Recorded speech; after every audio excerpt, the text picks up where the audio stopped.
Hey everyone, welcome to CLAT point and let's start. आज का हमारा द हिंदू न्यूज़ डिस्कशन काफ़ी कुछ है पढ़ने के लिए, काफ़ी कुछ है सीखने के लिए। चलिए शुरू करते हैं। सबसे पहले देखिए, अभी एक रीसेंट कंट्रोवर्सी हो रही है विज्ञान प्रसार को लेके, तो थोड़ा सा जानते हैं कि ये कंट्रोवर्सी क्या है और फिर थोड़ा सा समझते हैं विज्ञान प्रसार के बारे में। तो this is the logo of विज्ञान प्रसार। विज्ञान प्रसार जो है आपका department of science and technology का जो गवर्नमेंट ऑफ इंडिया है उसी के अंडर में एक ऑटोनॉमस ऑर्गेनाइजेशन है। मैं फिर से रिपीट कर रहा हूं, department of science and technology के अंडर में एक ऑटोनॉमस ऑर्गेनाइजेशन है जिसका नाम है विज्ञान प्रसार, जिसको वीपी बोलते हैं शॉर्ट में। ठीक है, ये क्यों खोला गया था? एक्चुअली ये साइंटिफिक टेम्परामेंट को बढ़ाने का इसका एक मेन ऑब्जेक्टिव था, तो बिल्डिंग साइंटिफिक टेम्पर। अब ये साइंटिफिक टेम्पर क्या होता है? इट वाज सेटअप इन 1989। और अगर आप डीपीएसपी पे अगर देखेंगे, जो हमारा कॉन्स्टिट्यूशन है उसमें जो directive principle of state policy है उसमें article 51A sub clause H जो है वो यही बात करता है कि साइंटिफिक टेम्पर बढ़ाना है। तो व्हाट इज साइंटिफिक टेम्पर? जैसे कि देयर इज ए कहावत कि ट्यूसडे में बाल नहीं कटाना चाहिए, तो उसके पीछे लॉजिक क्या है, उसके पीछे साइंस क्या है? तो ये काम जो है ना, ये विज्ञान प्रसार का था कि वो इन सब चीज़ों पे रिसर्च करता था, चीज़ों को निकालता था। 1989 में ये फॉर्म हुआ था। अभी ये न्यूज़ में क्यों है? क्योंकि इस संस्थान को क्लोज किया जा रहा है गवर्नमेंट के द्वारा। गवर्नमेंट ने ये कहा है कि जुलाई एंड से ये संस्थान जो है ये फंक्शन करना बंद कर देगी, as it was an autonomous institution under department of science and technology. तो ये अभी एक कॉन्ट्रोवर्सी चल रही है, लोग कह रहे हैं कि भैया इसको क्यों बंद किया जा रहा है और इस तरीके की चीज़ें हैं। तो लेट्स सी अब इस पर कितना क्या आगे चीज़ें होती हैं। फिलहाल तो यहाँ पे ये डिसीजन इसके पीछे ले लिया गया है। ठीक है, अब आज का जो फ्रंट पेज आप देखोगे, सबसे पहला जो आर्टिकल है वो है Bilkis Bano case convicts playing for time. Supreme court के जज ने ऐसा बोला है। देखिए क्या है, जस्टिस KM जोसेफ साहब जो है ना, ये रिटायर होने वाले हैं। ये कब हो रहे हैं? जून 16 को। तो आप कहोगे सर जून 16 को तो अभी बहुत टाइम है एक्चुअली, लेकिन जुलाई 2 के बाद ना समर वेकेशन हो जाते हैं सुप्रीम कोर्ट में, तब फिर बहुत कम बेंच बैठती है, उसमें शायद ही नहीं बैठेंगे। ठीक है, तो जस्टिस जोसेफ साहब जो है ना, ये कह रहे हैं कि ये जान के किया जा रहा है क्योंकि ये चाहते हैं कि मेरे ऊपर केस, मतलब मैं इस केस की हियरिंग ना करूं और जब मैं रिटायर हो जाऊं उसके बाद ये केस सुना जाए। तो इस तरीके की बातें कही गई हैं। ये आपके एग्जाम के पर्सपेक्टिव से इंपॉर्टेंट नहीं है, बट बिल्किस बानो केस ना आपके एग्जाम के पर्सपेक्टिव से very very very very very important है। बिल्किस बानो केस क्या है, वैसे मैंने पास्ट में पूरा डिटेल में डिस्कस किया हुआ है, बट इस वीडियो के एंड में मैं एक वीडियो अटैच कर दूंगा। जो भी हमारे नए बच्चे हमसे जुड़े हैं वो उस वीडियो को देख लेना। बिल्किस बानो केस पूरा आपको समझ में आ जाएगा, उसको नोट्स बन में डाल देना अपने। ठीक है, उसको थोड़ा टाइमलाइन के फॉर्म में डाल देना। अगली न्यूज जो है वो है gig economy lesser pays better than no pay. Gig economy मैंने आपको बताया था, जैसे ओला, उबर, ब्लिंकिट, जोमेटो, इनके जो वॉलेट होते हैं, ये लोग क्या करते हैं, मोबाइल ऐप पे काम करते हैं। मोबाइल ऐप जब ऑन करी तब उतने टाइम काम करना है, जब मोबाइल ऐप ऑफ कर दी तो उतने टाइम काम नहीं करना है। तो ये गिग इकोनॉमी होती है, इसको गिग वर्कर्स बोलते हैं, जिनका परमानेंट काम नहीं होता है। तो वही यहाँ पे न्यूज़ है। न्यूज़ क्या है कि ब्लिंकिट के जो वॉलेट्स थे उन्होंने हड़ताल करी थी, स्ट्राइक पे गए हुए थे, तो वो वापस आ गए, यही कहा जा रहा है। एग्जाम के पर्सपेक्टिव से यहाँ पे कुछ नहीं है। गिग इकोनॉमी क्या होती है, गिग वर्कर्स क्या होते हैं, ये पता होना चाहिए, वो मैंने बता दिया है। इसके बाद central government plans panel to find alternative to death by hanging. आपको याद होगा कुछ समय पहले हमने एक केस डिस्कस किया था। अब आप कहोगे सर वो कौन सा केस डिस्कस किया था, हमें पता नहीं है, तो उसके लिए अभी मैंने वीडियो अटैच कर दी है, इसके बाद में वो देख लेना। बट अभी यहाँ पे क्या है वो समझो। इसमें यहाँ पे सुप्रीम कोर्ट ने उस केस के अंदर ये कहा था कि जो डेथ बाय हैंगिंग दी जाती है इसका कुछ अल्टरनेट ढूंढो। तो उसके लिए सेंट्रल गवर्नमेंट एक पैनल बनाने की सोच रही है। अब ये डेथ बाय हैंगिंग क्या है सारी चीजें, ये आपको अभी वीडियो अटैच मैंने कर दी है, इस वीडियो के बाद में देख लेना, इसी में आपको मिल जाएगी। फिर आज की एक और न्यूज है। In a rare visit to Myanmar, China's foreign minister meet junta chief. आपको पता है म्यांमार में क्या चल रहा है, तो चाइना के फॉरेन मिनिस्टर जाके उनसे मिले हैं। तो ये कोई समझने वाली बात है, इंटरनेशनल पर्सपेक्टिव डेवलप करने वाली बात, एग्जाम के पर्सपेक्टिव से कुछ भी नहीं है। फिर यहाँ पे देखिए, उगांडा के एमपीज ने एक नया draft of anti gay bill जो है वो पास कर दिया है, जबकि जो प्रेसिडेंट थे उन्होंने कहा था कि इस पे थोड़ा विचार करिए। एक्चुअली देखो, उगांडा में ये कहा जा रहा है कि हम भाई जो गे वाली चीज़ है ना वो हमारे यहाँ पे अलाउ नहीं करेंगे, हमारे कल्चरल एस्पेक्ट के अगेंस्ट में है। तो इस तरीके की चीज़ें थी, तो वहाँ पे ये न्यूज़ है, शॉर्ट न्यूज़ है, कुछ ऐसे डिटेल में जाने वाली नहीं है। ठीक है, अब बिल्किस बानो और डेथ बाय हैंगिंग जिनको आता है वो यहीं पे सेशन को एंड कर सकते हैं, और जिनको नहीं आता है वो पूरा आप देखें। ठीक है, चलिए। Supreme court bench seeks data on alternatives to hanging. ठीक है, देखो पहली चीज तो ये कि केस का नाम क्या है जिसमें ये मैटर आया है सामने। तो केस का नाम है आपका ऋषि मल्होत्रा, दिख रहा है ना, हाँ, Rishi Malhotra versus Union of India, 2017 की ये रिट पिटीशन आई थिंक पड़ी हुई है कोर्ट के अंदर। 2018 में भी सुनवाई हुई थी इसमें, मुझे याद है उस समय भी कुछ कुछ चीजें आई थी, तो सेंट्रल गवर्नमेंट से जवाब मांगा था इसके ऊपर कि आपका क्या ओपिनियन है। तो चलिए अभी समझते हैं पहले थोड़ा सा कि हुआ क्या है। तो सुप्रीम कोर्ट की बेंच थी जिसमें डीवाई चंद्रचूड़ साहब एंड पीएस नरसिम्हा जी जो थे, ये दोनों लोग थे, और इन्होंने जो है यहां तक सोचा है कि एक पैनल बनाई जाए और ये देखा जाए कि क्या अल्टरनेट हो सकता है। अभी भारत के अंदर अगर किसी को डेथ पेनल्टी मिलती है तो वो किस तरीके से उसको मृत्यु की जाती है, तो एग्जीक्यूशन बाय हैंगिंग। हमारे यहाँ पे डेथ पेनल्टी का जो प्रोसेस है वो है हैंगिंग के दौरान। अब हैंगिंग को थोड़ा सा इनह्यूमन इसलिए कहते हैं कि ऐसा माना जाता है कि हैंगिंग के बाद 30 मिनट तक वो इंसान जो है वो लटका रहता है। इसके अलावा देयर आर पॉसिबिलिटी कि वो प्रॉपर 10 मिनट बाद 15 मिनट बाद मरे, और 30 मिनट से पहले उसको मरा हुआ घोषित नहीं किया जाता है। तो ये थोड़ा सा इनह्यूमन, ऐसा लोग बोलते हैं कि इनह्यूमन है, और इसी के चलते हुए रिट पिटीशन डली थी कि भाई जैसे यूएस में लीथल इंजेक्शन यूज होता है तो वो इंडिया में किया जाए, जिसमें कि डेथ तो हो जाती है लेकिन पेन नहीं होता। लाइक आप सो रहे हैं, आपको एक इंजेक्शन लगाया, फिर आप कभी नहीं उठेंगे, तो वो वाली बात यहाँ पे करी गई है। थोड़ा सा प्रोविजंस जानते हैं कि कहां से ये कॉन्सेप्ट है हमारे मतलब जो हमारी कोर्टें हैं ये कैसे दे देती हैं किसी को डेथ पेनल्टी, कहीं तो लिखा होगा। तो सीआरपीसी का सेक्शन 354 सब क्लॉज 5 जो है ना गाइस, ये बात करता है किस चीज के बारे में, ये बात करता है एग्जीक्यूशन बाय हैंगिंग के बारे में। इंपॉर्टेंट है, ध्यान रखना, 354 सब क्लॉज 5। इसके बाद it also refer to article 21 right to life of the constitution. जो लोग ये कहते हैं कि हैंगिंग नहीं देनी चाहिए, मतलब हैंगिंग से नहीं मारना चाहिए, तो उसका रीजन क्या दिया जाता है कि भाई डिग्निटी के साथ जीने का अधिकार है तो मरने का भी डिग्निटी के साथ अधिकार है। तो अगर आप किसी को तड़पने के लिए छोड़ रहे हैं मारने से पहले तो वो गलत है। इसके अलावा 40 मिनट, मैं जैसे 30 मिनट बोल रहा था, यहाँ पे 40 मिनट लिखा हुआ है तो 40 होगा, तो मतलब 40 मिनट तक जो है ना वो एक प्रिजनर को डेथ घोषित करने में लग जाता है आफ्टर हैंगिंग। तो ये एक इशू है जिसकी वजह से ये सारी चीजें हो रही हैं। इसके बाद सेंट्रल गवर्नमेंट का इस पे क्या रिस्पांस रहा है, तो ये 2018 का रिस्पांस बता रहा हूं मैं। उस समय जो केस आया था उसमें सेंट्रल गवर्नमेंट ने बोला था कि भाई अभी ना कोई वाइबल मेथड है नहीं हैंगिंग के अलावा, और जो लीथल इंजेक्शन वाला होता है ना इसमें भी चांसेस ऑफ फेलियर होते हैं। ऑल्दो मैं डेटा ढूंढ रहा था कि मतलब आपके नॉलेज के लिए, एग्जाम के पर्सपेक्टिव से तो नहीं है, कि जो लीथल इंजेक्शन है ना इसके अंदर क्या परसेंटेज रहती है कि भाई जो फेल हो जाए इंजेक्शन या फिर ऐसा हो कि ना मरे इंसान। तो लीथल इंजेक्शन के केसेस भी कुछ ऐसे सुनने में आए हैं यूएस में कि किसी को मारने की कोशिश करी गई तो भाई फिर वो अस्पताल ले जाया गया, वो मरा ही नहीं। तो ये सब चीजें होती हैं। तो उसी को सेंट्रल गवर्नमेंट ने उस समय बोला था कि lethal injection but it was not workable as there are instances of its failing. इसके बाद डेथ पेनल्टी कैसे इवॉल्व हुई हमारे देश के अंदर, तो इंडिया के अंदर आपको पता है कि हम ब्रिटिशर्स का कानून आगे लेके आ गए हैं। तो 1861 का जो पीनल कोड था उसको आफ्टर आजादी आगे लेके आ गया, सेम ही चीज चल रही है। तो वहां भी डेथ पेनल्टी फॉर मर्डर का प्रावधान था, तो वही चीज हमारे देश में 1947 में आई थी। देखो पहले ना हर मर्डर के लिए डेथ पेनल्टी दे दी जाती थी, उसके बाद ये भी इवॉल्व हुआ है। कैसे इवॉल्व हुआ है, first 5 years after the constitution was made, death penalty remains as the normal punishment for murder. फिर 1955 में ये चेंज किया गया और यहां पे सेशन जज को ये बोला गया कि आप जो है 2 सेंटेंस प्रिस्क्राइब कर सकते हो मर्डर के लिए, एक है कैपिटल पनिशमेंट और दूसरा है लाइफ इंप्रिजमेंट। तो 1955 में पहली बार ये चेंज आया कि सेशन जज के पास ये पावर दी गई कि आप जो है कैपिटल पनिशमेंट भी दे सकते हो और आप लाइफ सेंटेंस भी दे सकते हो। उसके बाद चीजें और इवॉल्व हुई, हमारे देश में अमेंड हुई सीआरपीसी कब, 1973 के अंदर, और वहां पे पार्लियामेंट ने ये कहा कि जो भी सेशन जज डेथ पेनल्टी देगा उसको रीजंस स्पेसिफाई लिखने होंगे, स्पेशल रीजंस बताने होंगे कि किस लिए सामने वाले को डेथ पेनल्टी दिया गया है।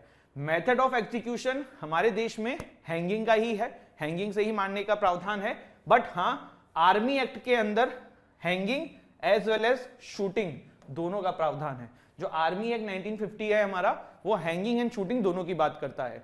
इसके अलावा कुछ जो वर्ल्ड में डेथ देने के लिए जो चीजें यूज करी जाती हैं, जो मेथड्स यूज किए जाते हैं, तो सबसे पहले देखो हैंगिंग, ठीक है, ये India, Japan, Singapore, Malaysia, Pakistan, Iran में काफी यूज होता है।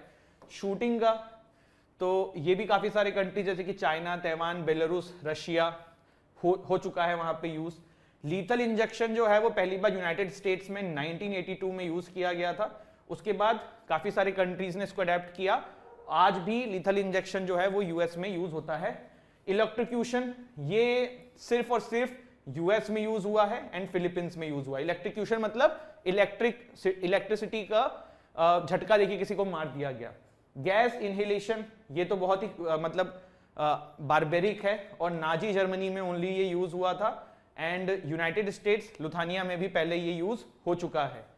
अभी इसमें लिखा हुआ है now only legal in Arizona, California, Oklahoma and Wyoming, तो ये आपने जाना, ठीक है। इसके बाद देखो अगला जो तरीका लिखा हुआ है वो क्या लिखा हुआ है, डीकैपिटेशन। डीकैपिटेशन क्या होता है, कोई बताएगा, कोई सोचेगा? ये होता है किसी की गला काट देना, ठीक है।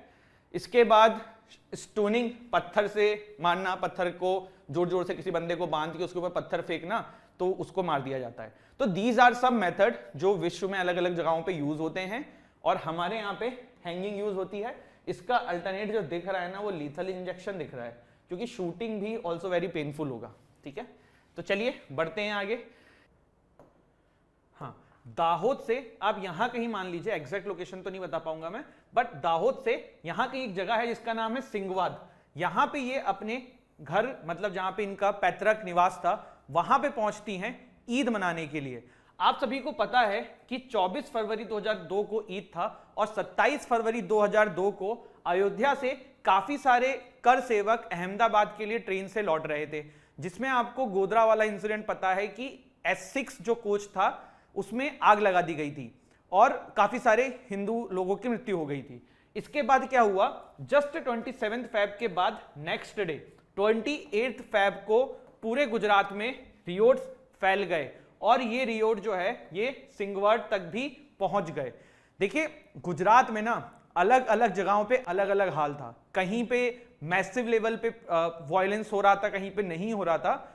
सिंगवाड जो जगह है ना यहां पे बहुत ही मैसिव लेवल पे हालात बिगड़ गए, वायलेंस होने लगा और उसके बाद सिंगवाड के लोगों ने अपने आप को ग्रुप में डिवाइड करके अगल बगल के जगहों पे भागने की कोशिश करी। इसी तरीके से बिल्किस बानो ने भी अपने परिवार को 3 भागों में बांट के अलग अलग ग्रुप्स में भागने की कोशिश करी, जिसमें बिल्किस बानो के साथ उनकी मदर, उनकी 3.5 साल की बेटी और वो और कुछ और लोग भी थे। गुजरात रियोट के समय काफी सारी सिचुएशन खराब थी, जिसके चलते हुए पुलिस प्रशासन एंड एवरीथिंग इस लेवल पे काम नहीं कर पा रहा था कि चीजों को रोक सके। तो ये इस वजह से लोगों ने खुद भाग के अपने आप को बचाव करने की कोशिश करी। हुआ ये कि देखिए जब ये लोग भागने की कोशिश करते हैं ना तो पहले कुछ दिन तो गुजरात के एक्स एमएलए थे जिनका नाम था डावर, ठीक है, इनके यहां पे ये लोग छुप के रहते हैं। लेकिन फिर क्या होता है, जब ये लोग यहां से भागते हैं और जब कुछ दिन इनके यहां पे शरण लेते हैं, फिर इनको लगता है कि यहां पे भी चीजें सेफ नहीं है, तो ये लोकल जो है एक आदिवासी कम्युनिटी इनके गांव के पास में रहती थी, उनके पास जाके अपनी शरण लेते हैं। और इन लोगों में मतलब जो इनका ग्रुप था, बिल्किस बानो का, इनकी मदर का, इनकी 3.5 साल की बेटी का और जो 13-14 लोग और भी इनके साथ थे, उन लोगों ने उनकी वेशभूषा को अपना लिया होता है और ड्रेस चेंज कर लेते हैं जिससे कि लोग उन्हें पहचान ना पाए। फिर होता यह है कि सारा चीजें चल रहा था, उसी के बाद कुछ दिन के अंदर नेक्स्ट डे या फिर नेक्स्ट टू नेक्स्ट डे देखने को मिलता है कि 3 मार्च, डेट जो है ना वो है 3 मार्च, 3 मार्च 2002। आप टाइमलाइन सारी देखते हुए चलिएगा। 3 मार्च 2002 को कुछ लोग जीप से उस एरिया में आते हैं जहां पे ये लोग आदिवासी की तरह रह रहे होते हैं। बिल्किस बानो उन लोगों को बचपन से जानती हैं क्योंकि ये इनके नेटिव प्लेस के लोग थे, इनके गांव में बचपन से इन लोगों के साथ रहते थे, वही लोग वहां पे आते हैं। और उसके बाद ये बताया जाता है कि 11 लोगों ने बिल्किस बानो का रेप किया, इनकी मदर का रेप किया और 3.5 साल की बेटी जो है इनकी उसको मार डाला। देखो जो 16 लोग थे ना उसमें से काफी सारे लोग भाग भी गए थे, जो अलग अलग ग्रुप में इनका परिवार डिवाइड हुआ था उसमें से एक ग्रुप में ये भी थी। तो जो इनका वाला ग्रुप था उसमें से काफी सारे लोग भाग गए थे, पर बिल्किस बानो प्रेग्नेंट थी, इनकी मदर ओल्ड एज में थी, इसलिए ये लोग नहीं भाग पाए और ये उनके पकड़ में आ गए। जिसके बाद इन 11 लोगों ने यह आरोप लगा कि बिल्किस बानो का और उनकी मदर का रेप किया है और इनके 3.5 साल की बेटी को मार दिया है। देखो जो लोग आए थे ना, उनको ये लगा कि बिल्किस बानो जो हैं वो मर चुकी हैं और वो उनको वैसा का वैसा छोड़ के चले गए, लेकिन बिल्किस बानो की मृत्यु नहीं होती है। 3 से 4 घंटे बाद जब इनको कॉन्शियस होती हैं, होश आता है, तो जो आदिवासी कम्युनिटी वहां पे थी उन्हीं से ये ड्रेस लेके पहनती हैं, कपड़े लेके पहनती हैं और उसके बाद कुछ समय के बाद वहां पे उनको एक होमगार्ड दिखते हैं सॉरी गाइस, इनको वहां पे एक होमगार्ड दिखते हैं और ये सारा मैटर उन होमगार्ड को बताती हैं। फिर देखिए आगे क्या होता है। इसके बाद देखिए जब सारी चीजें हो जाती हैं, उन होमगार्ड तक बात पहुंचती है, तो नियरेस्ट जो पुलिस थाना था ना, उसका नाम था लिम्बखेड़ा। देखो स्पेलिंग थोड़ी बहुत हो सकती है, हिंदी में उसका जगह का नाम था लिम्बखेड़ा। लिम्बखेड़ा के अंदर जो पुलिस उस समय इंचार्ज रहते हैं उनका नाम था सोम सिंह। क्या नाम था? सोम सिंह। देखो बात ये पता पड़ती है कि बिल्किस बानो ने जो अपना बयान रख दिया था, क्योंकि ये पढ़ी लिखी तो थी नहीं, इन्होंने जब बयान दिया ना, तो सोम सिंह ने उस बयान को एज इट इज नहीं लिखा, कंप्लेन को एज इट इज नहीं लिखा, उस कंप्लेन को मॉडिफाई कर दिया। क्योंकि मैंने आपको बताया था कि बिल्किस बानो उनको जानती थी जिन्होंने इनके साथ रेप किया था, इन्होंने बकायदा उनका नाम बताया, लेकिन सोम सिंह ने इस पूरे इंसिडेंट को भीड़ के एक हमले को बदलने की कोशिश करी और इन्होंने एक भी बंदे का नाम नहीं लिखा जिनका नाम बिल्किस बानो जी ने बताया था। फिर यहां से सारा मैटर आगे बढ़ता है और उसके बाद जब आपकी बिल्किस बानो जी को इकबाल रिलीफ कैंप में शिफ्ट कर दिया जाता है। कहां पे शिफ्ट कर दिया जाता है? इकबाल रिलीफ कैंप में।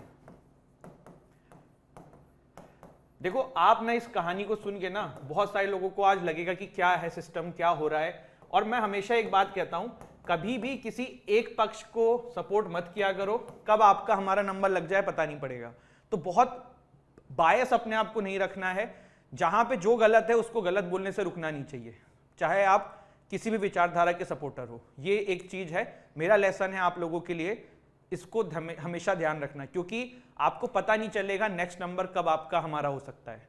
तो फिर जानते हैं इकबाल रिलीफ कैंप में बिल्किस बानो जी पहुंचती हैं। वहां पे क्या होता है कि देखिए काफी सारे लोग जिन्होंने इकबाल रिलीफ कैंप को सेटअप किया था वहां पे भी अपनी बातें सबको बताती हैं, मैटर वहां पे एनजीओ तक जाता है और इसके बाद एनजीओ जो है ना इस मैटर को पूरा नेशनल लेवल पे उठा देता है। काफी सारे एनजीओ के सपोर्ट से मैटर नेशनल लेवल पे चला जाता है। फिर इसके बाद देखिए कोर्ट फाइल केस में, गुजरात कोर्ट में केस फाइल होता है, तो बिल्किस बानो जी को काफी सारी धमकी आती है कि अपना केस वापस ले लो, जिसके चलते हुए बिल्किस बानो जी अपील करती हैं कोर्ट से कि मेरा केस जो है वो ट्रांसफर कर दो। तो गुजरात से इनका केस जो है वो ट्रांसफर कर दिया जाता है कहां पे? मुंबई। ठीक है, मुंबई की कोर्ट में इनके केस को ट्रांसफर कर दिया जाता है। सारा मैटर यहां तक समझ में आता है। इसके बाद देखो देखने में ये मिलता है कि जब मुंबई के कोर्ट में मैटर होता है, इसके बाद चीजें जब फैसला आने के समय आता है, तो उसमें इन सारे बंदों को उम्र कैद की सजा मिल जाती है। जनवरी 2008 में इन सभी को, जो 11 लोग थे, इन 11 लोगों में मैं आपको बता दूं, पुलिस, जो सोम सिंह थे, डॉक्टर मिले हुए थे और जो लोग इसमें जिनका नाम आया था वो सभी लोग इसमें इन्वॉल्व थे, उन सभी को उम्र कैद की सजा मिल जाती है बाय बॉम्बे का जो ये कोर्ट था जनवरी 2008 के अंदर। High court and supreme court भी इस मामले को बिल्कुल एज इट इज आगे बढ़ा देता है, लेकिन इस मतलब वो भी सही ठहराता है इस बॉम्बे हाई कोर्ट के फैसले को। लेकिन इन सभी के बीच में ना एक कहानी है। कहानी ये है कि जब ये मामला एनजीओ तक पहुंचता है ना, तो जो एनजीओ होता है वो सुप्रीम कोर्ट में अपील करता है। कहां करता है? अभी इससे थोड़ा पहले वाला चैप्टर पे चल रहे हैं, क्योंकि मैंने आपको बताया कि बिल्किस बानो ने बहुत बार केस फाइल करने की कोशिश करी, पुलिस तक रीच करने की कोशिश करी, पर चीजें हो नहीं रही थी। तो जब ये एनजीओ में थी ना, जब ये मैटर बहुत ज्यादा आगे बढ़ा, तो एनजीओ ने सुप्रीम कोर्ट में मामला दायर किया और सुप्रीम कोर्ट ने सीबीआई इसके पीछे लगा दी। और जब सीबीआई इसके पीछे लगाई ना, तब बहुत सारी चीजें सामने आई। जैसे कि सबसे पहले सीबीआई की रिपोर्ट में ये बात है, ये रिपोर्ट आपको मिल जाएगी, आप पढ़ सकते हो, मैं आपको समराइज फॉर्म में बता रहा हूं। सीबीआई ने अपनी रिपोर्ट में बात रखी कि सोम सिंह ने मक्कारी करी है, उनको जो बात बताई गई थी उन्होंने वो नहीं लिखा है। दूसरी चीज ये पुष्टि हुई कि हाँ रेप हुआ है, एग्जैक्ट रेप हुआ है, और उनके बॉडी पे काफी सारी इंजरी भी थी बिल्किस बानो जी की। सीबीआई की एक रिपोर्ट में ये भी आया कि जो समय की पुलिस थी उन्होंने काफी सारे बॉडी को छेड़छाड़ करके मैटर को दबाने की कोशिश करी थी। 3.5 साल की इनकी बेटी की बॉडी गायब करने की कोशिश करी थी, जबकि इनकी बेटी 3.5 साल की जो थी उनकी भी मृत्यु हुई थी। तो ये सब चीजें जब सबूत सामने आया उसके बाद मैटर आपका जो है बॉम्बे कोर्ट में गया, और सीबीआई ने एक चीज और बोली थी कि पुलिस ने ना अपनी क्लोजर रिपोर्ट भी फाइल कर दी थी कि भाई ये ऐसा कुछ नहीं हुआ है, ये सब भीड़ के द्वारा किया गया था। बाद में सीबीआई ने जब जांच किया ना तब पता पड़ा कि पुलिस ने जो टाइमिंग लिखी थी ना वो भी गलत लिखी थी, बहुत बड़ा लेवल पे पूरा का पूरा फेक चीज बनाई गई थी।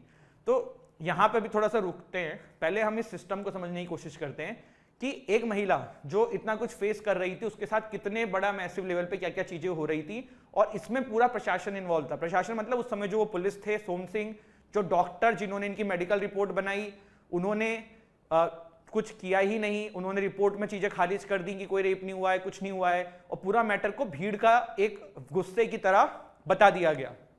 अब यहां से फिर वापस पहले वाले मामले पे आ जाते हैं कि मामला जब सीबीआई ने पूरा इंटरफेयर किया, सुप्रीम कोर्ट ने इंटरफेयर किया, चीजें हुई, तो भाई साफ साफ चीजें ये हुई कि मामला जो है आपका मुंबई हाईकोर्ट ने स्पष्ट शब्दों में ये कह दिया, सॉरी मुंबई हाईकोर्ट कह रहा हूं, मुंबई की जो कोर्ट था जहां पे केस फाइल था, कि भाई ये सभी लोग दोषी हैं और इन 11 लोगों को उम्र कैद की सजा मिलेगी। इसके अगेंस्ट में इन्होंने हाईकोर्ट में अपील किया, वहां भी हाईकोर्ट ने कहा इनको उम्र कैद की सजा मिलेगी। फिर मैटर सुप्रीम कोर्ट में गया, सुप्रीम कोर्ट ने भी कहा कि इनको उम्र कैद की सजा मिलेगी। अब आप ये समझ लो कि देश की 3 कोर्टें, 3 लेवल की कोर्टें क्या गलत बात बोलेगी, मतलब बिल्किस बानो जी के साथ गलत हुआ था, उसको छुपाने की कोशिश करी गई थी। अब ये मामला न्यूज में क्यों आया था बाद में, उसको भी देख लेते हैं, ठीक है। एक सेकेंड यार, ठीक है।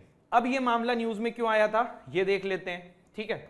ये मामला न्यूज में इसलिए आया क्योंकि 15 अगस्त 2022 को, कब, 15 अगस्त 2022 को इन 11 कन्विक्ट्स को बरी कर दिया गया, जबकि इनको क्या मिला था, उम्र कैद की सजा मिली थी। तो पहले तो किस लॉ के तहत ये चीज होती है पहले ये समझने की कोशिश करते हैं। तो हमारा जो कॉन्स्टिट्यूशन है उसका article 72 and I am not wrong article 161, ठीक है, हाँ यही है। ये दोनों आर्टिकल जो है ना, ये प्रेसिडेंट और गवर्नर को पावर देता है कि वो जरूरत पड़ने पे किसी को फैसला, किसी की सजा को कम कर सकते हैं, उसको रिहा कर सकते हैं। लेकिन यहां पे इन आर्टिकल का यूज नहीं हुआ था। यहां पे किन आर्टिकल का यूज हुआ था, देखो सीआरपीसी का सेक्शन 432 है, क्या है सीआरपीसी का सेक्शन, आपको दिख नहीं रहा होगा आई थिंक कलर की वजह से, सेक्शन 432 ऑफ कहां का, सीआरपीसी का। तो सेक्शन 432 ऑफ सीआरपीसी ये पावर देता है स्टेट गवर्नमेंट को कि वो नीड पड़ने के ऊपर लोगों की सजा को कम कर सकते हैं। आप बहुत बार देखते हैं कि जब किसी पर्टिकुलर स्टेट का स्टेट डे होता है या किसी बड़े लीडर का बर्थडे होता है, कुछ होता है, तो काफी सारे कैदियों को रिहा किया जाता है। तो ये आपको समझना होगा कि यहां पे क्या हुआ था, ठीक है। इतनी चीजें क्लियर हुई। अब सेक्शन 432 सीआरपीसी पावर तो देता है, लेकिन गुजरात गवर्नमेंट ने कौन से लॉ का यहां पे यूज किया था, तो there is a law by the name of Gujarat माफी लॉ, ठीक है, इसको हिंदी में बोलते हैं गुजरात माफी कानून। तो ये जो कानून था इसका यूज करके गुजरात सरकार ने इन 11 लोगों को रिहा किया था। देखो क्वेश्चन ये उठा कि गुजरात सरकार के पास तो बहुत सारे लोगों की लिस्ट होगी जिनको कि जो लोग बड़े बड़े मामलों में सजाए काट रहे होंगे, तो सिर्फ इन 11 लोगों को ही क्यों रिहा किया गया, ठीक है। दूसरा क्वेश्चन ये कि देखो गुजरात माफी जो लॉ था ना, ये एक बार अमेंड हुआ था। एक्चुअली ये जो कानून है आपका ये 1992 का है। कब का है, 1992 का, जिसको 2004 में अमेंड भी किया गया था। तो 2004 में क्या किया गया था कि भाई किसी ने 2 साल से ज्यादा की, अगर कोई ऐसा क्राइम किया जिसमें 2 साल से ज्यादा की सजा है, तो इस कानून का 2 साल नहीं, किसी ने 2 या 2 से ज्यादा लोगों को मारा है तो उसको जो है इस कानून के तहत बरी नहीं किया जा सकता, प्लस कोई रेपिस्ट है तो उसको भी नहीं किया जा सकता। अब आप कहोगे कि गुजरात सरकार से पूछा गया कि भाई आपने फिर इस कानून के तहत इनको कैसे बरी कर दिया, जबकि ये कानून तो इस चीज को अलाउ ही नहीं करता है। यहां पे देखो ये चीज करेक्ट कर लेना, 2014 में अमेंडमेंट हुआ था, नॉट 2004। मैं एक बार फिर से लिख देता हूं, ये जो आपका अमेंडमेंट हुआ था गुजरात माफी लॉ का, जो कि 1992 का लॉ है, उसको 2014 में अमेंड किया गया था, जिसमें काफी सारी चीजें स्ट्रिक्ट कर दी थी कि दो से ज्यादा मर्डर किसी ने किया या कोई रेपिस्ट है तो उसको इस कानून के तहत माफी नहीं मिल सकती है। अब गुजरात सरकार से यही क्वेश्चन पूछा गया कि भाई आपने कैसे माफी दे दी, अगर इस कानून के तहत माफी नहीं दी जा सकती तो आपने माफी कैसे दे दी। तो गुजरात सरकार ने बोला कि देखो ये जो बिल्किस बानो जी का मामला था ना, ये 2014 से पहले में था, तो यहां पे ना 1992 वाला कानून लगेगा, ये वाला नहीं लगेगा, और इसी के तहत हमने इनको बरी कर दिया। क्लियर हुई ये बात? किसी को दिक्कत है इतने में, कोई प्रॉब्लम समझने में? ठीक है, इस कानून का नाम है गुजरात माफी नीति, ठीक है, गुजरात माफी लॉ। अब 1992 का कानून था, 2014 में अमेंड किया, जिसके तहत इन 11 कन्विक्ट्स को यहां पे रिहा कर दिया गया। क्वेश्चन ये उठा गुजरात सरकार से कि आपने सिर्फ इन 11 ही कन्विक्ट्स को क्यों बरी किया, आपके पास तो बहुत सारे लोग होंगे। और जो ये 11 कन्विक्ट जब बरी हुए थे ना, तो आपको देखने में आया होगा काफी सारे पिक्चर सोशल मीडिया पे कि इनका इनके गांवों में फूलों से स्वागत हुआ है, जैसे कि इन्होंने बहुत बड़ा काम करके ये लोग लौटे हैं। तो ये वाली चीजें थी। इसमें देखो एक मामला और फंसा था। मामला क्या फंसा था? जब गुजरात सरकार ना माफी देने वाली थी इन 11 लोगों को, तो सुप्रीम कोर्ट में यह मैटर गया था कि मैटर तो मुंबई की कोर्ट ने सुना है, तो गुजरात सरकार के पास ये पावर कहां से आई कि वो डिसाइड करेगी कि इनको छोड़ा जा सकता है अपने स्टेट लॉ के अंडर में। तो फिर बाद में सुप्रीम कोर्ट ने कहा कि यार देखो मैटर तो गुजरात में हुआ था, तो ये पावर तो गुजरात सरकार के पास ही है। अब इन सबके बाद क्या हुआ, देखिए इनकी लॉयर है, उनका नाम है शोभा, सुप्रीम कोर्ट की बहुत ही फेमस लॉयर है शोभा गुप्ता। तो वो इनकी लॉयर थी और उन्होंने ना पीआईएल फाइल करने की कही थी, और वो पीआईएल फाइल कर भी दी थी, जिसके वजह से अब क्या हुआ, सुप्रीम कोर्ट ने, ये आज ही की न्यूज है, सुप्रीम कोर्ट ने नोटिस इशू किया है गुजरात गवर्नमेंट को, सेंटर को, कि बिल्किस बानो केस में आपने किस तरीके से प्रीमैच्योरली 11 मैन का सेंटेंस को कम कर दिया है जो कि गैंग रेप एंड मर्डर में फंसे थे। अब ये न्यूज, ये पूरी कहानी आई होप आपको समझ में आया हो। आप लोगों का इसके ऊपर क्या ओपिनियन है? मतलब बिल्कुल गुस्से वाला ही अंदर से आ रहा होगा। और आज का सेशन लेट भी इसलिए हुआ है क्योंकि पूरा डेटा कलेक्ट करने के लिए ना, मुझे कहानी पता थी, लेकिन डेटा कलेक्ट करने के लिए मुझे काफी कुछ इसमें लिखना पड़ा, पढ़ना पड़ा। तब मैंने कहा कि आपके साथ जब लेंगे वीडियो तो सब कुछ कवर करेंगे। तो आपने देखा कि कैसे एक औरत जो है वो अपने गांव गई थी ईद मनाने के लिए, उसको उसी के गांव के नेटिव लोगों ने गैंगरेप किया, उनकी मदर का किया जो कि ओल्ड एज में थी, 3.5 साल की बच्ची को मार डाला। उसके बाद पुलिस ने, डॉक्टर ने उसको बचाने की कोशिश करी, कोई केस लिखने को तैयार नहीं था। एनजीओ के थ्रू मामला सुप्रीम कोर्ट में गया, सीबीआई लगाई, तब जाके फिर इनके केस को सुनने की शुरुआत हुई। गुजरात में इनको धमकी मिलने लगी, इन्होंने मुंबई ट्रांसफर कराया, वहां पे 2007 या 8 में सजा मिल गई 11 लोगों को। हाई कोर्ट, सुप्रीम कोर्ट ने भी हरी झंडी दे दी, सब कुछ सही चल रहा था। 14 साल की सजा भी ये लोग काट चुके थे 11 लोग, एंड फिर इनको अभी बरी कर दिया गया 15 अगस्त 2022 को बाय द गुजरात गवर्नमेंट। कौन सा कानून का यूज करके मैंने आपको बता दिया है। अब क्या हुआ है ये भी मैंने आपको बता दिया है, बहुत ही डिटेल में है। इसके बाद आप लोगों को सब कुछ समझ में आ गया होगा इस पर्टिकुलर टॉपिक से। और कभी भी देखो अपने लाइफ में मैं आपको एक सजेशन दे रहा हूं, कभी भी कोई भी चीज ना बायस होके मत सुना करो, जब तक उसके जड़ पे मत चले जाओ। अब जड़ पे जाने का तरीका ये नहीं होता है कि आप कोई वीडियोस देख लो, आप कोई न्यूज़पेपर पढ़ लो, क्योंकि आज की डेट में क्या होता है ना, हर न्यूज़पेपर किसी एक बायस को फॉलो कर रहा है, कोई किसको कर रहा है। प्रॉपर रिसर्च करो, फिर अपना ओपिनियन बनाओ। आप जिस विचारधारा से बिलोंग करते हो वो मैटर नहीं करता है, आपको फेयर पता चीजें होनी चाहिए, क्या हुआ था, क्यों हुआ था, कैसे हुआ था। ठीक है, चलिए अब आगे बढ़ते हैं।